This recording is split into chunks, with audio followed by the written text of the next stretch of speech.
Okay, we are back. We're now in our final portion. We've been talking with Christian Drappi about his top three political priorities.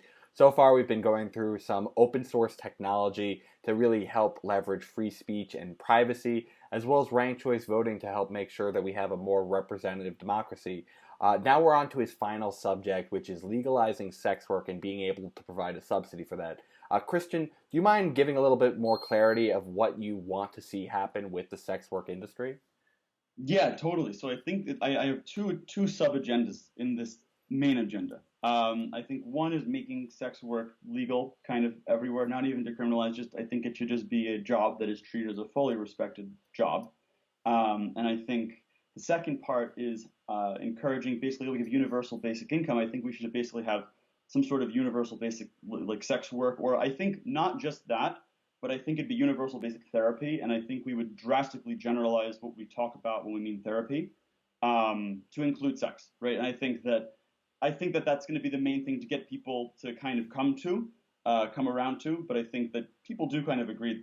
I don't know. I think that there should be some sort of subsidized government therapy, like you almost have a ticket system or a voucher system, wherever. But the first one I think is the more important thing to get past, and I think I believe that sex work. I think having sex with somebody you don't want to have sex with, I think, is maybe the hardest job there is. I think it's a hell of a lot harder than coding. I'm a coder. And I think that actually, if you look at like what the current market rates are, that actually kind of reflects that, right? In the hourly hour, what I get, for code versus what a sex worker actually would make, given her, whatever. I think it's actually higher, and I think that there's a really good reason for that, right? And there's obviously all different kinds of sex work. I don't mean just prostitution, but I think that it just we need to recognize that, and it's the oldest job ever. You want to talk about creating high-paying jobs? Like everybody talks about that, they're not going to be automated away ever. That's true. This Well, and that might not actually be true. well, I think that there's certainly like human aspect to it that Yeah, can't be. I do think there's going to be a whole new market, right? That already has happened though with the dildos and shit. You yeah, know what I it's mean? true.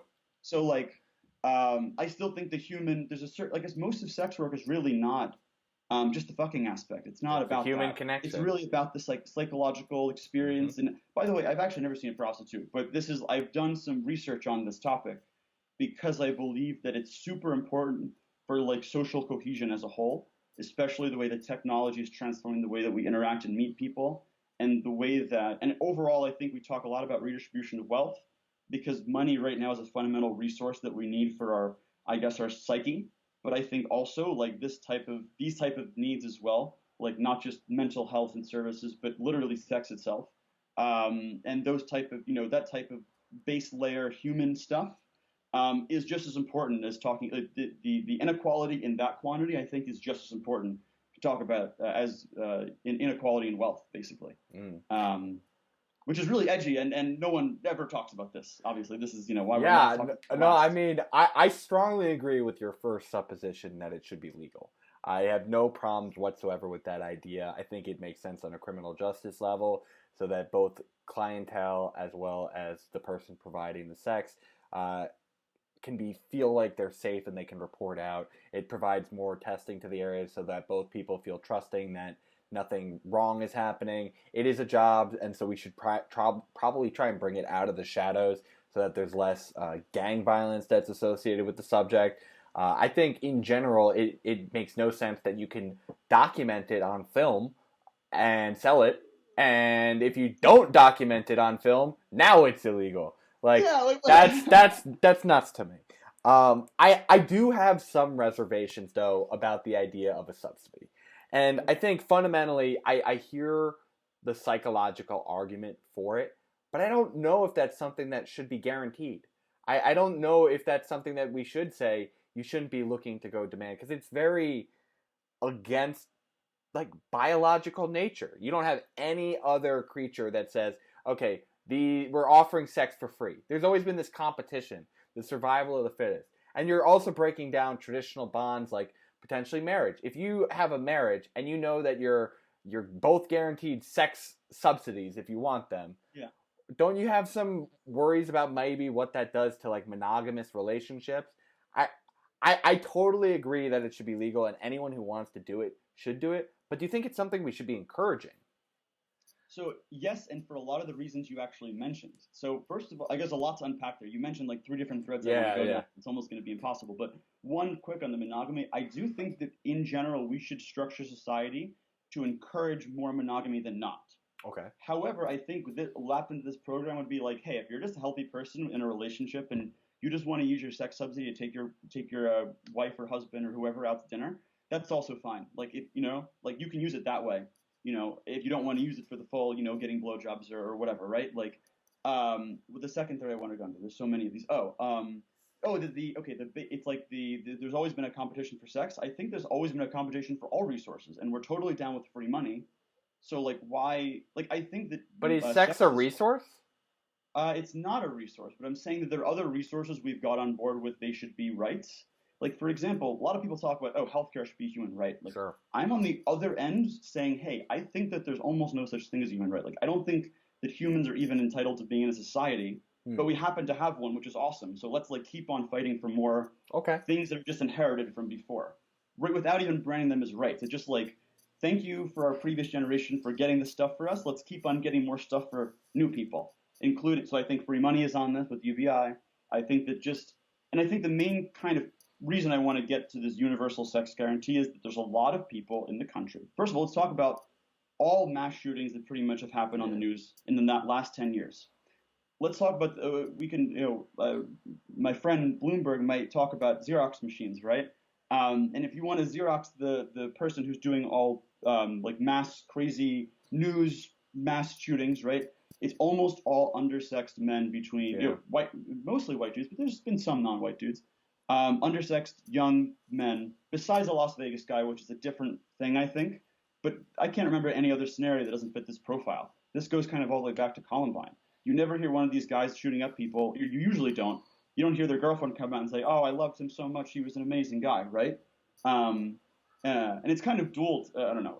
That's I guess where I'll stop there. And I wanted to hear what you. Yeah. No. I mean, I understand where you're kind of coming from. That this does have health impacts, and that if we're going to talk about rights that aren't even possible to guarantee as an actual right, it's just something that we say should be a universal service because we live in a society. I'm wondering why you don't just use something like a universal basic income and just say if you want to use it on sex work now that it's been legalized, use it for that rather than having its own like separated subsidy just for that purpose.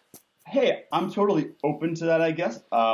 I still think that we should be, as a conversational, as a thing, we should basically elevate them to the same status and not just say, like I think, for example, there's a thing that a lot of people on the left are really into, which is that, yeah, sure, we want the basic income, but we also want the healthcare, and the healthcare doesn't solve the problems. I think sex should be literally that as a need, as a fundamental human psychological desire, should be elevated to that part of the situation, as opposed to being down here that's solved with the money. I could totally see that argument, though, and I'm not willing to die on the hill for distincting those two, I guess. But one thing I do want to definitely mention is that like this idea that built up sexual frustration in society like could cause the society as a whole to go down a bad direction is not new in this. Like I'm not the first person to talk about this, right? Like there was a book that I've not read, but I've read about by one of the Freud's boys, Wilhelm Reich, I think, The Mass Psychology of Fascism, I think. And he basically is like, he came at it from the psychoanalytic perspective. Why did fascism happen?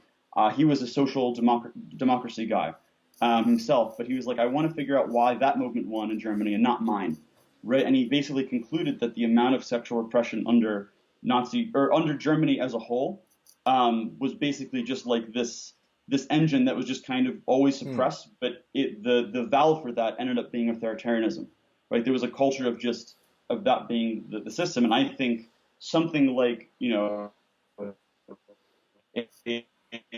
big program, just universal basic income stimulating our economy. I think that a universal basic sex program would kind of release a new valve in our liberal economy. And I think that's super important for overall social cohesion, even if most people don't do it. I think that almost everybody's going to do it, and that's kind of the reason why it's good. And by the way, it doesn't just mean sex. If you just want to be taken out to dinner with somebody who's going to, or, like in a more casual situation, or, go to a psychologist, like that type of service, I think we should be considering at that level of money in healthcare. For these reasons that it creates social cohesion at that level. Yeah, and I mean, I strongly see why there's a need for something like that in our current era. I think we've been seeing these semi-fascist regimes around the world prop up again, and I think in large part we're seeing that because of a lot of the economics that have isolated certain communities by being left behind when manufacturing leaves and all their people leave, as well as technology, which has largely been isolating us away from each other, as well as the decline in religion, which has led us to have less communal like places to gather together to socialize. I think all those factors has led to this loneliness crisis that I've been able to talk to certain guests with, which strongly says that we should try to have a healthy release valve, as you said. I personally, I don't know if I'm going all the way there to like an earmarked just for sex program. I totally support like the idea that we should look at it as something that people do need and we shouldn't stigmatize it. But I feel like that would just be much better handled through just like increasing a universal basic income. So that you can go on that date. If you want to go on a date, you could use the money for that. You could use it for mental health care if you need to get that for mental health care. You can use it to go get sex work if you'd like to go get sex work. I think what we're both talking about is it shouldn't be criminalized. We both agree there. It should be treated like a normal job. Also agreed. And that we should help people to be able to afford it so it's not just something that only the rich are having access to. Because I agree with you there. Because a lot of these people, in addition to being sex deprived, usually are poor too. Like there are a lot of the times they're just poor people who are desperate and have no release valve to take out their repression. So I fundamentally agree with you there. One last question I wanted to ask you before we wrap up. Why, in your opinion, should it be legalized instead of decriminalized? Because I know a lot of people who think that it should just be decriminalized because they don't think that these women should have to go through government testing programs, essentially, to be able to do the work that they do. And that they shouldn't be having a tax on them for having sex. Oh, I think it should totally be taxed. And I think it should totally be integrated with the normal economy. So I'm not sure what exactly the distinction between legalized and decriminalized is, but I think that, like, you know, I think it probably should be a fluid thing, but you definitely should pay tax on it. I haven't really thought about that infrastructure question, and I'm not even sure if the decriminalized versus legalized is just that or what. I don't even really know how that works. I just think that, it should be integrated into our society and even integrated into this app, by the way, and not just with just sex work, by the way, but I think that like the entire, like I think we need to engineer our society. The more meta point is we need our society to be more encouraged, having offspring and overall natalism. I think that what the marker of a really healthy society is that there's no anxiety around, oh no, like am I going to be able to reproduce? Right? Like that's really what the money's for, and that's really what we're all kind of working toward that. That's kind of more of a big worldview thing I have, but we should make our society more like that. And I think get in our national app there should almost be like a sub app that's like a Tinder, but it bakes in a sex work market with the free market where I could just go and like meet people in my area that it operates almost as like the local the ad-free Tinder where you just get the totally uniform experience without any optimization and any judging who's better looking than anybody, just a totally neutral algorithm that's open source, and it just integrated kind of more into this vision. Yeah, no, I mean, I hear you totally that we do need to be thinking about more of what human needs are. And I would certainly agree with you. This urge to procreate is certainly a driving force behind us and can have psychological damages if we don't have some valve to it. Furthermore, it's like, why arrest people for this? Like, what good does it have in just locking people up for this? Like, we have to pay money to house them now in shitty facilities and keep them away from doing what they want to do and add value to society as they see fit. I don't get it. So I'm very happy for you to be able to bring this up because you're the first person to bring up legalizing sex work on the program. So I'm really appreciative that we could have this conversation. But before we go, is there anything across the three subjects that we talked about, the open source platform idea for free speech as well as privacy, ranked choice voting, and legalizing sex work, that you don't think we got to cover and you wanted to just have a moment to chat about? Oh God, I mean, so many, almost too many to list. But I guess, yeah, I guess here's one that's kind of unifying. I think that there's a lot of room for I guess what I'm rooting for in the election now that Yank's kind of out is I'm rooting for a new party realignment, right? And I think there's a lot of room for the populists that were really into Trump like basically the Bannon wing. Not that I like him, but I think that energy. And there's a lot of things that they're not dumb about, right? Like that can unite with the populists of the left, basically, and just a system that kind of makes sense. And honestly, leave people like Hillary Clinton and Mitt Romney to unite. Like that, moving the discourse in that direction, I think would be super awesome. And that's where I really want to go with this. I think that could be like a really, really, really awesome situation. I guess you want to think about what trade-offs you're going to make. I think you might have to give up the whole gun thing and just say, hey, guns are kind of fine.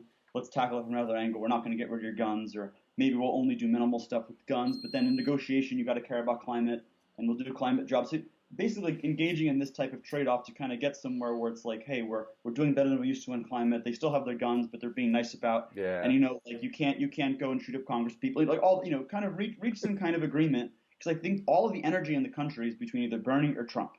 That's it. There's no other energy anywhere else, right? It's not with Mini Mike, okay? It's not with Sleepy Joe. And these people might find a way to win the election based on the current system, but the energy is very, very clearly thermodynamically between those two, and they kind of agree on a lot of stuff, and I kind of agree with both of them on a lot of stuff. And I think if you kind of get those two to realign, that's going to be amazing for a lot of people, and get a lot of people to become friends that weren't friends. Yeah, no, I kind of agree with this notion. I think this was something brought up in an episode we had in the week prior to ours.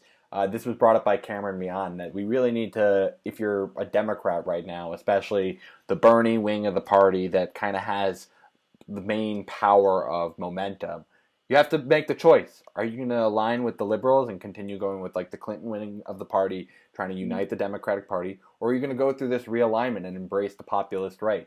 Cameron was on your side that we need to look at embracing more of the populist right and putting some of our social issues on the back burner while we address some of our economic, democratic, and foreign policy issues instead. So I think that's a very interesting point for you to echo from that previous episode. With that being said, Christian, is there anything that you wanted to plug for people to go check out, either for your own work or for others?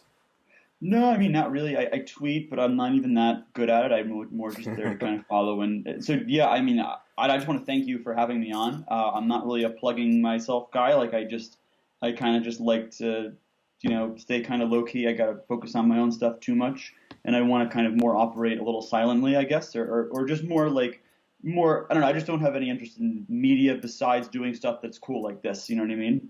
So, but just thank you so much for really, having me on. I love doing stuff like this. So if anybody else wants to have me on, I love chatting about random stuff like this. This was such a good experience, and I love I love the fact that you're able to go and kind of, you clearly did your homework before talking about this in terms of like, you knew what you were going to ask me in terms of the nuances and how you're going to steer it. And I knew you were going to do that too, because I listened to previous episodes, and you do, the fact that you do your homework is so impressive.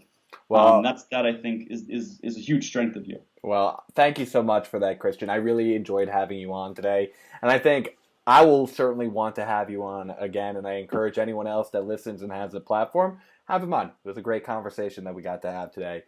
Before we wrap up and say goodbye, I want to let the Rosebuds out there know a little bit about what we have going on here.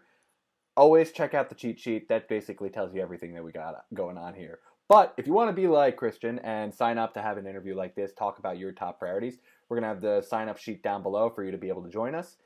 Furthermore, we like open source. It's an idea that Christian brought on today. I like open source too. One of the things I do is, we haven't gotten all the way to liquid democracy yet to bring these forward and actually put them into place. But I like to build a policy platform that represents everyone's ideas. And we create an editing guide, and I create copies so that we can iteratively process. It started as 8 pages. It's now around 25. So I'm really happy with the work that's been done there. I'm certainly going to be putting out some more content that's related to that. Finally, let us know what you thought of today's episode. Comment down below of what you thought about it. Make sure you like and subscribe if you liked what you saw. And let me know who else you want to come on to the episode next for me to talk to. I certainly appreciate every conversation we get to have here on the channel. But until next time, my friends, I hope you have a great week, and I hope you stay rosy.